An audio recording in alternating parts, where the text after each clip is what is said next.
Muli po, maraming salamat po sa panonood sa ating video. At ang video pong ito ngayon ay gayuma pampaselos.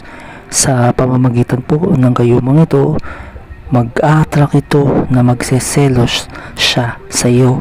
Ibig sabihin po nun, marirealize niya na mahal ka niya. At para po maging epektibo ang gayumang ito, ay kailangan po buo ang iyong paniniwala na mangyayari at huwag niyo pong kukontrahin ang ating ginagawang gayuma. Babasahin niyo po ng 3 beses ang nakasulat sa papel at gayon din po ang pangalan ng person mo. 3 beses mo pong sasabihin ang pangalan niya.